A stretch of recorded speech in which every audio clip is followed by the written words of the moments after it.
Seorang wanita muda, umur 30 awal lah. Dia memang operasi pertama di rumah sakit lain. Setelah operasi, beliau mengatakan 2 bulan pertama enak.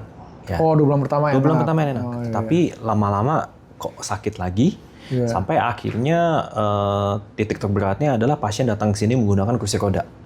Kursi roda. Karena dia sudah tidak bisa lagi berdiri, jajah sudah tidak kuat, bahkan tiduran pun juga sudah tidak bisa dengan posisi lurus, harus melingkup saking kesakitannya. Sakit sekali. Setelah itu kita lakukan MRI ulang di Rumah Sakit Mandaya dan ternyata ditemukan kita bilangnya seperti ada keloid ya, ada daging yang tumbuh kembali yang menyebabkan sarafnya itu kejepit lagi. Betul. Puji Tuhan besoknya pasien langsung bisa berjalan kembali. Bisa jalan kembali dan ibunya sudah aktivitas kembali seperti biasa, sudah mulai rajin fitness dan antar jemput anak, itu semua tidak ada kendala lagi untuknya. Jadi dia itu kejepit tapi kejepitnya depan belakang. Oh, depan dan belakang. Sehingga kami operasinya langsung 2, depan dan belakang. Wow. Dan itu ada 7 jam apa 8 jam operasinya. Pasiennya bahkan infonya sih terakhir sudah balik ke Thailand, sudah aktif main golf lagi. Jadi kalau pengalaman dokter selama ini, selama 5 tahun ini, tingkat keberhasilan yang paling baik itu? Ya banyak sih ya. Ada juga yang sudah 13 tahun nggak bisa jalan, jalan lama. Baru seminggu selesai saya operasi ya. Belum sempat kontrol ke saya, dia udah jalan-jalan ke Singapura. Gila juga. Jahitan belum dilepas tuh. Oh iya? Jahitan belum dilepas, tiba-tiba dia cerita, iya dok saya habis jalan-jalan ke Singapura sama cucu saya. Waduh, Pak jangan Pak, istirahat dulu. Tapi ya dia saking senengnya. Karena langsung bisa jalan. Padahal 13 tahun dia? 13 tahun menurut dia, katanya dia sakit terus kalau aneh kan jalan. Berdiri lama aja nggak bisa.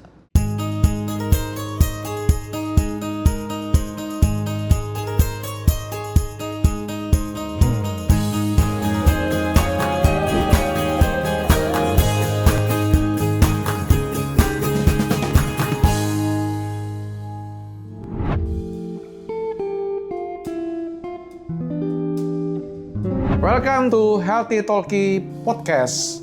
Hari ini kita ketemu dengan Dr. Christian Aryono. Muda, ganteng, tetapi sangat profesional. Nah, ini kita mau denger cerita dari dokter nih ya. Baik. Dr. Christian, saya dengar ada satu pasien ya. Dia sudah dioperasi di rumah sakit yang lain. Setelah 2 bulan, kok rasanya makin sakit gitu ya. Betul. Bahkan berdiri tegak aja udah nggak bisa kan. Nah, terus akhirnya pasien ini ke rumah sakit Mandaya. Nah, itu dioperasi sama dokter, terus besoknya bisa jalan. Dan itu pakai ada satu teknologi ya. Itu teknologi apa ya dok?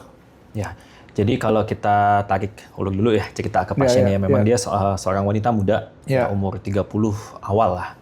Dia memang operasi pertama di rumah sakit lain. Setelah operasi, beliau mengatakan 2 bulan pertama enak. Ya. Oh, 2 bulan pertama enak. 2 bulan pertama enak. Tapi lama-lama kok sakit lagi. Sampai akhirnya titik terberatnya adalah pasien datang ke sini menggunakan kursi roda. Kursi roda. Karena dia sudah tidak bisa lagi berdiri, jajah sudah tidak kuat, bahkan tiduran pun juga sudah tidak bisa dengan posisi lurus, harus melingkup saking kesakitannya. Sakit sekali. Setelah itu kita lakukan MRI ulang di Rumah Sakit Mandaya dan ternyata ditemukan kita bilangnya seperti ada keloid ya, ada daging yang tumbuh kembali yang menyebabkan sarafnya itu kejepit lagi. Betul. Setelah itu, setelah kita edukasi pasiennya dan kita rencanakan operasi tulang belakang yang kita bilangnya minimal invasive spine surgery yang menggunakan endoskopi. Mana kalau di teknik yang biasa saya gunakan itu namanya teknik arthrospine. Dan untungnya memang pada saat operasi kita temukan itu dagingnya yang tumbuh yang menyebabkan penekanannya. Kita bebaskan kembali, lalu kita berikan obat di dalam sarafnya, itu obat untuk mencegah perlengketan. Puji Tuhan besoknya pasien langsung bisa berjalan kembali. Bisa jalan kembali dan karena ini merupakan salah satu kasus yang jarang ya, kita masih suka kontak ke pasiennya dan sudah 2 tahun ini sih, puji Tuhan ibunya sudah aktivitas kembali seperti biasa, sudah mulai rajin fitness, dan antar jemput anak, itu semua tidak ada kendala lagi untuknya. Ngomong-ngomong saraf kejepit nih ya dok ya. Saraf kejepit itu sebenarnya apa? Dan apanya yang kejepit nih dok? Oke. Baik, mungkin ini saya perlu jelasin lebih mengenai bahkan sampai ke teori evolusi ini segala ya. Iya, Dok. Jadi Tuhan itu menciptakan tubuh kita dengan saraf pusat. Ya. Jadi saraf di tubuh kita tuh kebagi menjadi 2, saraf pusat dan saraf tepi. Saraf pusat itu apa? Saraf pusat itu otak, batang otak, otak kecil dan saraf tulang belakang. Atau kita mungkin disebut ya sumsum tulang belakangnya. Nah, saraf pusat itu sangat penting untuk manusia ya, karena itulah yang menggerakkan tubuh kita itu adalah saraf. Karena penting, Tuhan itu menciptakan saraf pusat kita itu pasti dilindungi oleh tulang. Mulai dari tulang tengkorak sampai tulang belakang. Dari leher sampai ke tulang ekor. Tulang ekor, ya. Tujuannya apa ya? Tujuannya tentu untuk melindungi saraf pusat itu. Kekurangannya, rongga yang di dalam tengkorak atau tulang itu bisa kejepit. Itulah yang kita sebut dengan saraf kejepit. Kejepitnya gimana? Kejepitnya bisa di saraf tulang belakangnya, atau kejepitnya pada saat saraf pusat itu bercabang menjadi saraf tepi. Ya, contohnya, misalnya yang dari pinggang menuju ke kaki, nah itu kan dia keluar tuh melalui tulang kan. Nah, rongga tulangnya itu bisa kejepit karena rongganya sempit. Ya, itulah yang kita sebut dengan saraf kejepit. Ya memang ada saraf pada saat dia mau keluar menuju ke target organ, entah itu di tangan, di kaki, atau bahkan bisa juga yang di wajah, terjadi penyempitan. Itu untuk gambaran secara umumnya ya, saraf kejepitnya. Yang menyebabkan kejepitnya apa? Wah, itu ada banyak lagi. Bisa misalnya karena dia habis terjatuh sehingga menyebabkan tulang belakangnya patah. Bergeser bisa, serpihan tulang juga bisa. Nah, itu menyebabkan saraf kejepit. Atau yang kedua yang lebih jarang, terjadi pendarahan di dalam tulang ya, sehingga menyebabkan saraf itu terjepit. Itu juga bisa. Yang ketiga ada tumor. Ya, tumor itu juga akan menyebabkan rongga sarafnya itu kan ya namanya betul. Tumor itu kan daging tumbuh tuh. Apapun itu yang dagingan tumbuh kan kita sebutnya tumor. Termasuk ya di dalam rongga saraf itu. Jadi bayangkan rongga saraf yang sudah sempit, ada tumor nih tumbuh sehingga saraf kejepit. Nah, baru yang terakhir, yang keempat, yang paling umum ya, yang kita sebut dengan degeneratif. Degeneratif tuh artinya apa? Artinya penyebab utamanya adalah usia. Dan kedua adalah kebiasaan buruk sehari-hari yang menyebabkan terjadilah akumulasi sehingga rongga saraf itu semakin menyempit. Makanya kalau degeneratif ini kan kita nggak pernah ketemu tuh anak kecil sarafnya kejepit kan. Rata-rata usia misalnya makin lama makin muda ya Pak ya, 20-an akhir pun juga udah ada banyak saraf kejepit sekarang. Ya. Mungkin kalau ini kan dulu 40-an ke atas, 50, sekarang 20-an akhir pun juga udah ada. Karena aktivitas yang salah mungkin ya Dok. Betul, kebiasaan yang buruk. Contoh misalnya kalau yang di leher, sering lihat HP nih. Nah, itu saya sering tuh Dok. Ya, itu salah satu kebiasaan. Mesti sering begini ya Dok ya? Stretching Mbak, harus banyak stretching ya, menjaga posisi tidur, menjaga posisi duduk sehari-hari. Nah, itu yang penting untuk mencegah ke depannya risiko saraf kejepit karena degeneratifnya ini berkurang. Ya memang kalau usia sih kita nggak bisa lawan ya, kita nggak bisa melawan waktu. Yang bisa kita lakukan adalah modifikasi yang kedua ini. Ya itu sih Pak. Jadi kalau faktor usia ya, itu sebenarnya yang menyebabkan saraf kejepit itu karena apa? Tulangnya menjadi lemah atau sarafnya menjadi, atau gimana? Saya kurang ngerti karena awam nih Dok. Oke, berarti kalau kita bicara degeneratif ya. Kalau memang faktor usia biasanya paling umum itu bantalan tulang belakangnya menonjol. Nah, jadi bantalan itu adalah suatu jaringan lunak di antara segmen tulang belakang yang menyebabkan tulang belakang kita itu bisa fleksibel. Nah, 80% itu terdiri dari kandungan air. Ya, bantalan itu. Tapi dengan kita bertambahnya usia, kandungan airnya itu semakin lama semakin berkurang. Apalagi kalau ini kan ditambah dengan ya kebiasaan buruk itu ya, sehingga beban dari beban dari bantalannya itu menjadi semakin berat sehingga dia menjadi kering. Nah, bayangkan nih Pak ya, ada karet yang getas. Akibatnya apa kalau ini kan dia menerima beban terus-menerus. Akhirnya yang sebelumnya tingginya segini, dia menciut dan itu akan terjadi penonjolan. Nah, menonjol ke belakang menyebabkan saraf kejepit. Ya, itu yang pertama. Yang kedua, ada yang namanya ligamen pada tulang belakang yang kita sebut dengan ligamen flavum. Nah, itu juga sama. Dengan bertambahnya usia, dengan kebiasaan buruk, ada kemungkinan dia menebal. Ligamen menebal. Pengapuran, bukan ya? Bukan pengapuran, tapi penebalan saja. Dan itu juga menyebabkan rongga saraf semakin sempit. Yang ketiga, nah itu baru pengapuran. Ya, pengapuran dari tulang akan menyebabkan, kan yang tadi kita sudah bicarakan ya, rongganya itu kan di dalam tulang. Ya. Dengan dia mengapur, pengapuran itu artinya kan, ya pengapuran itu kan tumbuh tulang baru tuh, makin lama makin sempit. Atau berikutnya yang keempat, karena segmen antar tulangnya sudah lemah, tulangnya jadi bergeser. Oh, bergeser. Nah, kalau tulang bergeser itu juga otomatis rongganya juga semakin menyempit. Nah, itulah kumpulan penyebab tuh biasanya itu. Itu kenapa saraf kejepit itu bisa menyebabkan kalau salah operasi atau apa bisa lumpuh? Itu benar, cerita itu benar, Dok? Benar, ya. Jadi analoginya saraf itu kan kayak kabel listrik. Ya. Jadi kalau anda yang bilang dokter bedah saraf itu tukang listrik, ya benar juga. Ya karena kita listrik manusia. Listrik. Sehingga sekarang kita bayangkan sumber listriknya di sini. Sedangkan ini adalah lampunya. Ya, ini sepanjang ini adalah kabelnya. Kalau putusnya di sini, otomatis ini ke bawah kan tidak ada aliran listrik. Itulah kenapa kalau andaikan sampai terjadi komplikasi atau misalnya memang dari awal sudah terjadi cedera, level cedera ke bawah itu sarafnya akan tidak berfungsi. Yang kedua juga katanya orang nggak boleh jatuh duduk kena pantat tulang tulang ekor ya. Itu juga bisa menyebabkan buta atau apa gitu ya. Kelumpuhan, buta atau apa gitu. Saya pernah dengar itu. Ya buta sih memang dulu saya kecil juga pernah dengar, tapi nggak sih. Itu bukan buta sih, tidak berhubungan. Itu buta mungkin lebih ke arah benturannya itu menyebabkan guncangan di otak sehingga sempat terjadi blackout. Biasanya sih ada kemungkinan itu tidak permanen. Tapi kalau kelumpuhan ya sebenarnya sih mau jatuh posisi apapun juga bisa menyebabkan kelumpuhan sih Pak. Nggak harus posisi terduduk ya. Duduk itu, tapi karena itu kan urutannya tadi dokter bilang saraf utama ya. Tapi kalau andaikan misalnya nih posisi jatuhnya dengan punggung kena batang besi, nah itu juga fatal juga. Intinya adalah semua jatuh atau semua kecelakaan atau semua benturan yang menyebabkan struktur saraf tulang belakangnya itu bergeser atau menyempit, itu pasti bisa menyebabkan kelumpuhan. Kelumpuhan juga saraf kejepit. Nah ini cerita ada yang saraf kejepit gampang disembuhkan, ada yang saraf kejepit perlu berbulan-bulan, itu maksudnya kenapa ya dok ya? Kalau pasien terutama yang sudah bilangnya saraf kejepit berbulan atau mungkin bahkan sampai tahunan ya ada ya. Itu sudah terjadi yang namanya sindrom ya. Sindrom itu artinya kumpulan gejala. Mungkin awalnya dia mengeluhkan saraf kejepit.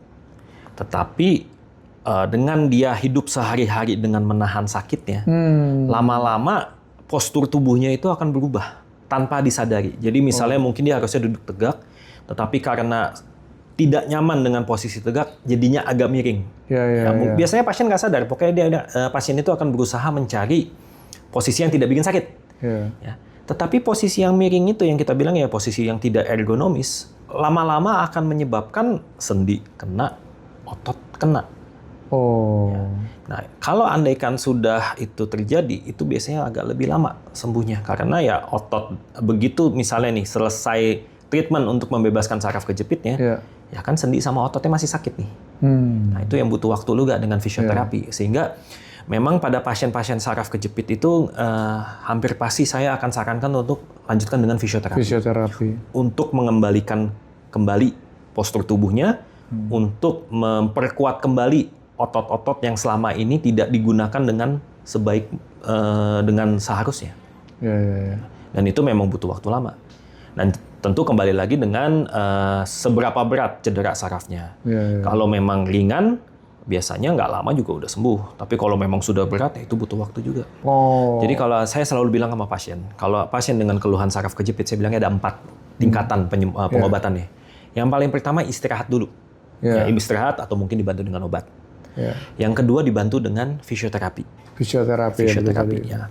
Apabila masih sakit, baru kita yang level 3 yang saya bilangnya intervensi nyeri. Intervensi nyeri ini artinya kita melakukan tindakan, salah satunya suntik, tindakan invasif tetapi bukan yang menggunakan pisau.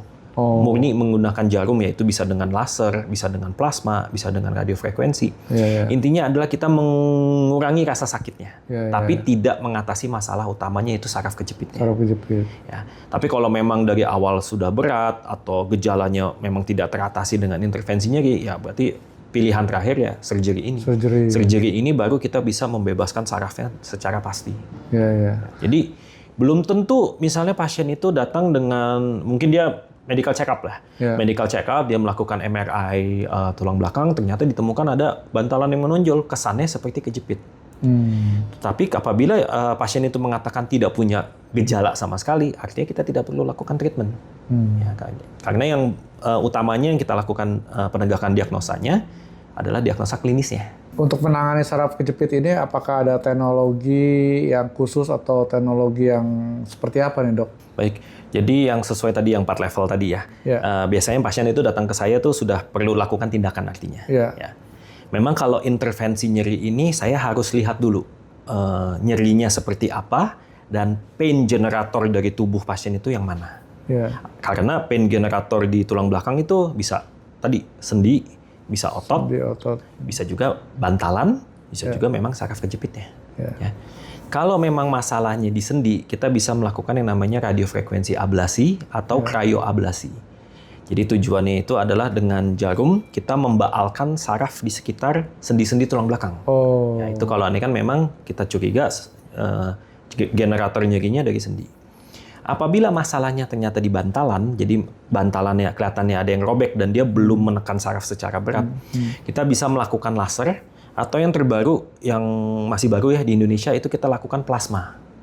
Jadi dengan jarum kita tembuskan menuju ke bantalannya, lalu dilakukan pemanasan dengan plasma. Harapannya adalah supaya bantalan itu bisa menciut. Itu kalau andaikan yang plasma. Baru yang paling yang lainnya kita bisa lakukan blok saraf. Blok saraf itu jadi sarafnya dimatiin.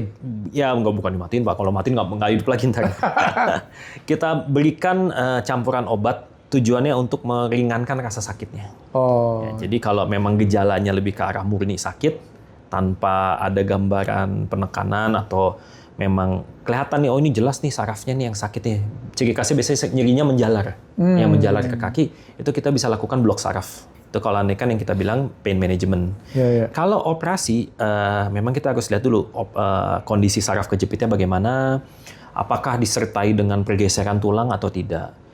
Kalau andaikan murni hanya saraf kejepit, ya tadi operasi dengan endoskopi itu bisa kita lakukan dengan luka hanya 1,5 cm, kita bisa membebaskan saraf secara maksimal.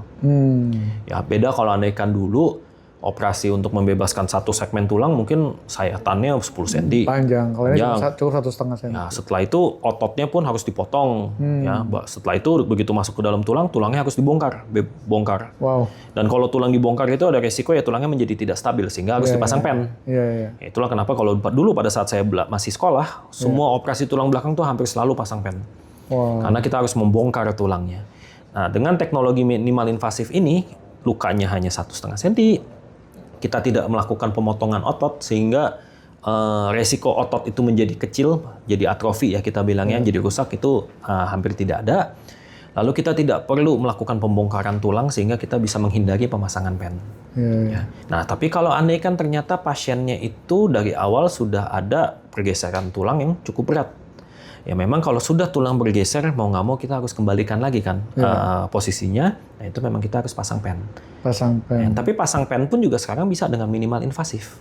Jadi kita tidak perlu lagi melakukan sayatan besar. Kita bisa, memang sayatannya jadi sekitar ada 2 cm, 1-2 cm, tapi jadi agak banyak ya.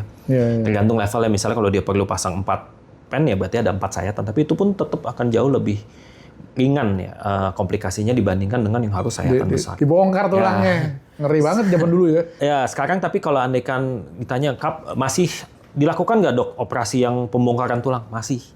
Kalau kebutuhannya patah tulang. Patah tulang. Kalau tulangnya sudah patah akibat trauma ya, misalnya di pasiennya terjatuh, tulangnya hancur, ya udah kita nggak ada pilihan lain, kita harus bongkar tulangnya, kita harus pasang pen untuk mengembalikan fungsinya. Itu yang pertama. Yang kedua, kalau ada tumor, prinsipnya adalah kita harus membebaskan. Jangan menyisakan jaringan tumor sedikit pun, karena kalau kita sisakan tumor, ada kemungkinan tumornya bisa tumbuh lagi. Ya, sehingga saat ini kalau tumor, terutama pada ukuran lebih dari 2 cm lah, kita memang tetap harus menggunakan yang open. Kan saraf itu kan rumit ya. Pernah mengalami tingkat kesulitan atau mesti operasi yang lama itu, pernah mengalami kasus itu dan dalam kasus seperti apa kalau pun ada? Wah, kalau andaikan dari zaman saya sekolah sih ya banyak ya. Mulai dari operasi otak itu kan kita bilangnya operasi skull base ya. Jadi operasi tumor di dasar dari dasar tengkorak. Nah itu untuk mencapai tumornya saja mungkin kita perlu waktu 3 jam. Wow. Untuk mencapai ke tumornya itu kalau andikan yang benar-benar sulit ya. Belum lagi dilakukan pada saat kita melakukan pembebasan tumor dari jaringan otak di sekitarnya. Nah, itu memang biasanya sulit. Tapi kalau andikan sekarang kita fokus ke masalah di tulang belakang, yang pernah saya lama itu adalah pasien warga negara asing ya, pasien dari Thailand. Dia sarafnya kejepit di leher. Jadi dia itu kejepit tapi kejepitnya depan belakang. Oh, depan dan belakang. Sehingga kami operasinya langsung 2, depan dan belakang. Wow. Dan itu ada 7 jam apa 8 jam operasinya. Capek dong dokter. Capek. Makanya kalau udah operasi begini nggak mungkin sendiri. Ya, yang tim ya, pakai tim. Ya. Itu pun untungnya sih bagus ya. Pasiennya bahkan infonya sih terakhir sudah balik ke Thailand, sudah aktif main golf lagi. Jadi kalau pengalaman dokter selama ini, selama 5 tahun ini, tingkat keberhasilan yang paling baik itu? Ya banyak sih ya. Ada juga yang sudah 13 tahun nggak bisa jalan lama. Baru seminggu selesai saya operasi ya. Belum sempat kontrol ke saya, dia udah jalan-jalan ke Singapura. Gila juga. Jahitan belum dilepas tuh. Oh iya? Jahitan belum dilepas, tiba-tiba dia cerita, iya dok saya habis jalan-jalan ke Singapura sama cucu saya. Waduh, Pak jangan Pak, istirahat dulu. Tapi ya dia saking senengnya. Karena langsung bisa jalan. Padahal 13 tahun dia? 13 tahun menurut dia, katanya dia sakit terus kalau andikan jalan. Berdiri lama aja nggak bisa. Saya dengar juga kita ada tindakan dengan laser. Jadi nggak perlu operasi besar dan bahkan pasiennya bisa langsung pulang. Itu maksudnya kira-kira seperti apa ya? Baru hari ini saya lakukan Pak. Oh ya? Tadi pagi tindakan laser, sebelum kesini saya lihat dulu, udah bisa pulang. Oh, jadi dia sakitnya apa? Rasanya saraf kejepit ya, jadi bantalannya ada yang menonjol. Oh, bantalannya itu di laser. Jadi dia mengecil. Ya. Menciut. Padahal dia udah berapa lama dia?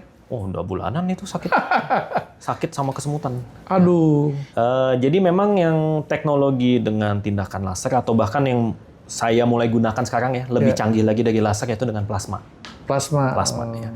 Jadi kalau memang kita terlihat pada pasien bantalannya ada yang menonjol atau mungkin ada yang robek, tetapi tidak sampai menyebabkan penyempitan yang berat, itu kita bisa menggunakan modalitas plasma. Memang bukan operasi, tapi tetap dikerjakannya di kamar operasi. Karena untuk bisa jarum itu mencapai ke titik bantalannya, kita memerlukan alat bantu berupa si arm atau mesin radiologi. Dan itu ya bisa kita kerjakannya di kamar ruangan khusus. Karena kan kalau andaikan ada radiasi, ya nggak bisa di sembarang ruangan kita melakukan tindakannya. Nah, lalu ditujukan menuju ke bantalannya, lalu dengan setelah kita arahkan menuju ke jendolan saraf yang menonjol ya, bukan disuntik, dengan mesin, dengan plasma. Jadi ujung dari jarumnya itu dia bisa menggenerasikan gelombang plasma yang menyebabkan dalam diameter 2 mili dari ujungnya itu akan timbul panas. Dan panasnya itu akan menyebabkan bantalan itu menciut. Wah, karena nggak sakit malah itu ya? Nggak sakit. Yang tadi saya bilang, bantalan itu kan terdiri dari air. Nah, airnya kan kalau dipanaskan dia akan menciut. Menciut. Ya, itu tujuannya. Itu teknologi lebih tinggi daripada laser ya? Lebih laser. Kenapa? Kalau laser itu, panasnya itu tidak terfokus, menyebar ke semua. Sehingga ada resiko mencederai saraf. Atau ya panasnya ke lokasi yang lain yang menyebabkan ya terjadilah hal yang kita tidak inginkan. Oke dok, ini kan yang dokter lakukan ini, operasi ini kan dari umur berbagai usia kan ya. Biasanya pertama kali tuh yang paling muda tuh yang pernah dokter tangani ini usia berapa? 17 tahun. 17? Tapi itu memang pasiennya gemuk banget ya. Dia gemuk banget, terus dia jatuh, bantalannya robek. Aduh. Ya, itu yang paling muda. Ya itu kan ada faktor resiko ya. Faktor resikonya karena jatuh, pertama. Kedua, gede banget badannya. Karena badannya yang gede itu jadi... Ya, jadi impact-nya itu sangat hebat. Oke, yang paling tua usia berapa? 82 tahun. Itu saraf kejepit yang karena apa tuh? Ya karena degenerasi ya. Karena yang tadi saya bilang karena faktor usia, rongga saraf yang menyempit, kita lakukan operasi yang dengan arthrospine itu yang dengan endoskopi. Ya syukur sih hasilnya bagus. Jadi memang kalau andaikan dulu operasi yang tadi yang saya bilang yang buka gede, bongkar tulang, pasang pen, semakin tinggi usia memang itu resikonya semakin tinggi ya. Tapi ya dengan kita mulai ada minimal invasif ini karena lukanya kecil sehingga faktor resiko usia itu tidak terlalu signifikan. Tidak sesignifikan kalau operasi gede. Dulu. Ya, tapi memang kalau faktor usia kita harus nilai adalah kemampuan dari jantung, daya tahan. Ya, daya tahan tubuhnya, jantungnya dan paru-parunya apakah kuat dilakukan pembiusan atau tidak. Nah itu menjadi nilai pertimbangan juga tindakannya apa yang harus kita Itu lakukan. bius total ya dok? Kalau operasi sebaiknya kita bius total. Bius total. Ya karena justru kalau operasi itu lebih aman kalau bius total. Iya. Karena kan pasiennya kan posisi tengkurap, dan kalau andaikan dilakukan pembiusan total, itu dokter anestesi bisa mengkontrol semuanya dengan keinginan dokter anestesinya. Iya. Yang amit-amit itu kalau misalnya pasiennya tidak bius total, itu kan tidak dipasang alat bantu nafas tuh. Begitu pasiennya tengkurap ternyata dia sesek atau ada sesuatu, nah itu yang justru yang bahaya. Sehingga kalau andaikan operasi itu malah lebih aman sebenarnya bius total. Yang paling umum ya, orang tuh kena saraf kejepit itu karena apa sih dok? Paling banyak degeneratif. Tapi memang kalau degeneratif itu kita tidak bisa bilang penyebabnya hanya satu. Kita hanya bisa bilang faktor resiko saja yang menyebabkan sampai terjadi itu penyempitannya. Ya, tentu yang tadi saya bilang nomor satu usia. Iya. Itu yang kita nggak bisa lawan. Yang kedua ya tentu kebiasaan sehari-hari yang buruk. Termasuk ya salah satunya sering mengangkat berat. Atau misalnya bilang saya sering fitness, tapi fitnessnya dengan salah. Atau rajin olahraga tapi terlalu diforsir. Ya atau pegawai kantoran lah, selalu duduk di depan monitor berjam-jam tanpa stretching. Ya itu semua akumulasi tuh. Jadi kalau andaikan memang penyebabnya degeneratif ya kita nggak bisa bilang, oh ini penyebabnya satu hal. Oh satu lagi, merokok itu juga ya. Oh perokok ya? Merokok itu menyebabkan umur bantalan kita tuh menjadi lebih cepat haus. Nah itu tuh, nggak boleh ngerokok itu. Kecuali kalau memang dia bilang, dok saya habis jatuh, langsung tiba-tiba ada sakit menjalar ke kaki. Lah udah itu berarti penyebabnya jatuh. Iya. Kalau andaikan misalnya, dok ini awalnya sakit, makin lama makin berat, nah itu kita nggak bisa bilang tuh penyebabnya apa. Hanya kita bisa bilang faktor resikonya saja. Di akhir YouTube ini mungkin dokter bisa sampaikan pesan-pesan sesuatu untuk teman-teman yang nonton ini mengenai dunia persarafan dan saraf kejepit mungkin gitu dok. Jaga kesehatan saraf kita ya, mulai dari otak sampai saraf tulang belakang itu perlu dijaga ya, karena kita semakin tua pasti akan terjadi yang namanya degeneratif. Yang bisa kita cegah adalah kebiasaan sehari-hari kita, bagaimana kita mencegah jangan sampai terjadi penuaan dini. Ya, termasuk salah satunya kalau kesehatan saraf tulang belakang, jaga postur, jangan kelebihan berat badan, terus aktif dalam kehidupan sehari-hari, jaga kebiasaan baiknya, termasuk ya jangan merokok. Ya. Dan mungkin yang terakhir yang paling simpel sih, jangan kurang cairan. Jangan minum. Ya, karena ada yang mengatakan ya kalau kurang cairan ya karena tadi bantalan itu 80% air, kalau kurang cairan ya takutnya lebih cepat haus. Oke, terima kasih dokter Christian. Sama-sama Pak.